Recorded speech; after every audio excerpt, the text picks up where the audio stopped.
आज भारत की जनसंख्या 140 करोड़ को पार कर चुकी है। हमने चीन को पीछे छोड़ दिया है।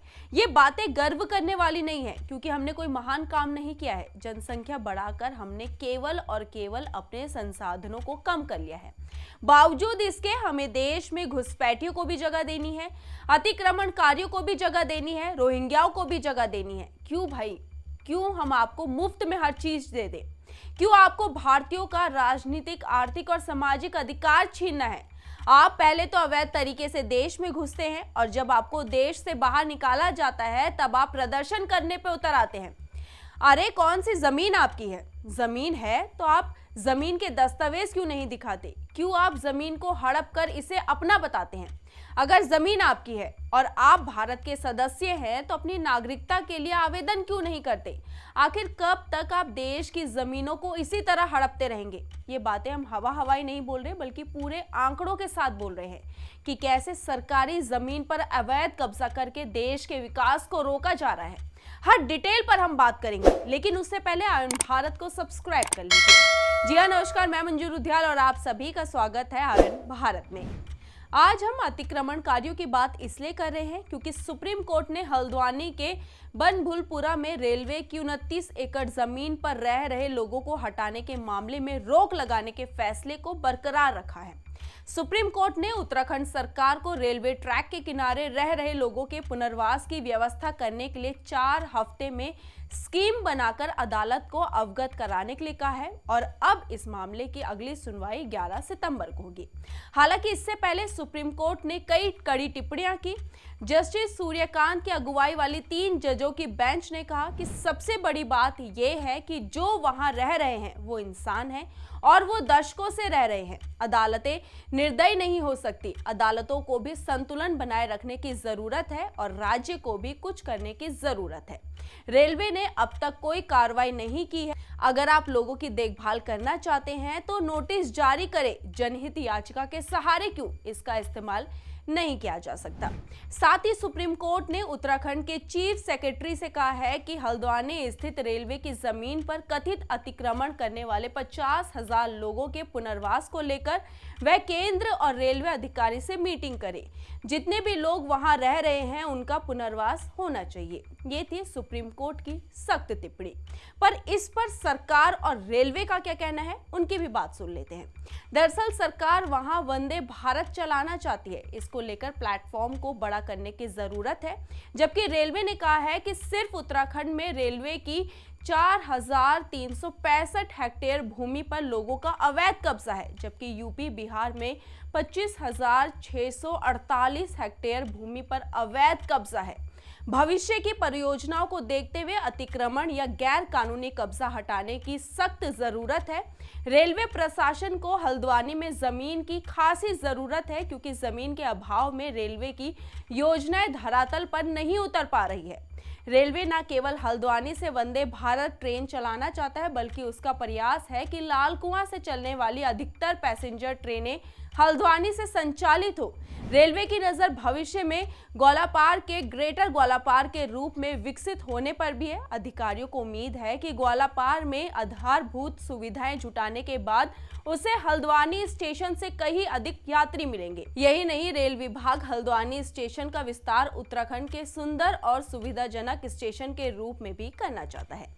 जबकि हाईकोर्ट में जनहित याचिका दायर करने वाले आरटीआई कार्यकर्ता रविशंकर जोशी का कहना था कि कांग्रेस ने अपने राजनीतिक स्वार्थ और वोट बैंक के लिए रेलवे की भूमि पर इस अतिक्रमण को संरक्षित किया है, जिसने आज पूरे कुमाऊं के विकास को रोक दिया है। इस अतिक्रमण के कारण रेलवे की कई परियोजनाएं अटक गई है, कई ट्रेनें नहीं चल पा रही है। अतिक्रमण को हटाया जाना सामरिक दृष्टि से भी जरूरी है, ताकि सीमा पर किसी भी विवाद की स्थिति में सेना को रेल नेटवर्क के जरिए तत्काल रसद सहायता उपलब्ध कराई जा सके। अब जैसा हमने शुरुआत में कहा था, हम आंकड़ों की बात करेंगे। अब अगर हम सरकारी जमीन पर अतिक्रमण के आंकड़ों की बात करें तो साल 2019 में रेलवे मंत्रालय की तरफ से एक रिपोर्ट जारी की गई थी, जिसमें बताया गया था कि रेलवे के पास करीब 4 लाख हेक्टेयर जमीन है, जिसमें करीब 800 हेक्टेयर जमीन पर अतिक्रमणकारियों का कब्जा है।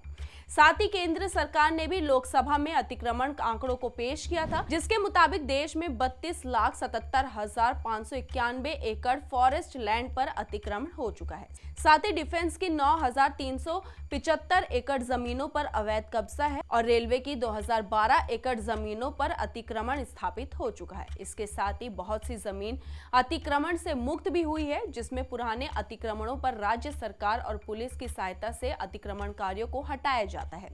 जैसे सरकार ने बताया था कि साल 2017, 2018 और 2019 में लगभग 16 हेक्टेयर और 24 हेक्टेयर जमीन पर से अतिक्रमण हटाया गया है और जमीन रेलवे को पास कराई गई, लेकिन वर्तमान में एक बड़ा भूभाग कब्जे में है, जिस पर से कब्जा हटाना मुश्किल काम लग रहा है। बता दें कि पिछले साल यानी 2023 में रेलवे भूमि से अतिक्रमण हटाने के लिए नैनीताल हाईकोर्ट के आदेश पर रेलवे ने सार्वजनिक नोटिस जारी किया था। इसमें रेलवे स्टेशन से करीब 2 किलोमीटर दूर तक अतिक्रमण हटाया जाना था। अतिक्रमण हटाने के लिए 7 दिन की मोहलत मिली। जारी नोटिस में कहा गया था कि हल्द्वानी रेलवे स्टेशन 83 किलोमीटर से 81 किलोमीटर के बीच रेलवे की भूमि पर सभी अनधिकृत कब्जों को तोड़ा जाएगा। 7 दिन के अंदर अतिक्रमणकारी खुद अपना कब्जा हटा ले, अन्यथा हाईकोर्ट के आदेश अनुसार अतिक्रमण तोड़ दिया जाएगा, जिसका खर्च भी अतिक्रमणकारियों से वसूला जाएगा। इसके बाद अतिक्रमण मामले में हाईकोर्ट के आदेश को चुनौती देने के लिए 2 जनवरी 2023 को सुप्रीम कोर्ट में हल्द्वानी के शराफत खान समेत 11 लोगों की याचिका वरिष्ठ वकील सलमान खुर्शीद की ओर से दाखिल की गई। बताया जाता है कि बनभुलपुरा और गूफर बस्ती में रेलवे की भूमि पर करीब 50 साल पहले अतिक्रमण शुरू हुआ था, जो अब रेलवे की 78 एकड़ जमीन पर फैल चुका है, जबकि स्थानीय लोगों का दावा है कि वो 50 साल से भी अधिक समय से वहां रह रहे हैं और उनके पास वोटर आईडी कार्ड, आधार कार्ड, सभी चीजें हैं। इसी मामले पर नैनीताल हाईकोर्ट ने 2016 में भी सख्ती दिखाई थी। तब आरपीएफ ने अतिक्रमण का मुकदमा दर्ज किया, लेकिन तब तक तकरीबन 50,000 लोग रेलवे की जमीन पर आबाद हो चुके थे। नैनीताल हाईकोर्ट ने नवंबर 2016 में रेलवे को 10 सप्ताह में अतिक्रमण हटाने के सख्त आदेश दिए। इसके बाद भी रेलवे, आरपीएफ और प्रशासन नरमी दिखाता रहा। 2016 में नैनीताल हाईकोर्ट ने अतिक्रमण हटाने का आदेश तो दिया, लेकिन इसके बाद मामला सुप्रीम कोर्ट पहुंच गया। सुप्रीम कोर्ट ने याचिका पर सुनवाई करते हुए अतिक्रमणकारियों को व्यक्तिगत रूप से नोटिस जारी करने और उनकी आपत्तियों को 3 महीने में निस्तारित करने का आदेश रेलवे को देते हुए मामले को वापस हाईकोर्ट में सुनवाई के लिए भेज दिया, जिसके बाद नैनीताल हाईकोर्ट ने रेलवे को 31 मार्च 2020 तक उनके समक्ष दायर वादों को खत्म करने का आदेश दिया। इसके बाद ही रेलवे ने रिपोर्ट पेश की, जिसमें कहा गया कि अतिक्रमण की जद में आए 4,365 वादों की रेलवे प्राधिकरण में सुनवाई हुई, जिसमें 4,356 वादों का निस्तारण हो चुका है। अतिक्रमणकारी कब्जे को लेकर कोई ठोस सबूत नहीं दिखा पाए हैं। नैनीताल हाईकोर्ट का आदेश आने के बाद अतिक्रमणकारियों की तरफ से दिल्ली के शाहीन बाग वाला पैटर्न अपनाया गया। बच्चों, महिलाएं और बुजुर्गों ने बेघर ना होने की सरकार से मांग की।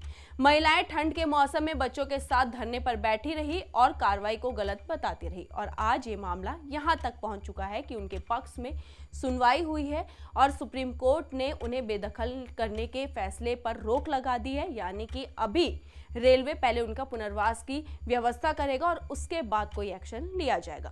इस पर आपकी क्या राय है? अपनी राय हमारे कमेंट बॉक्स में जरूर लिखिए और इस वीडियो को ज्यादा से ज्यादा शेयर कीजिए। धन्यवाद।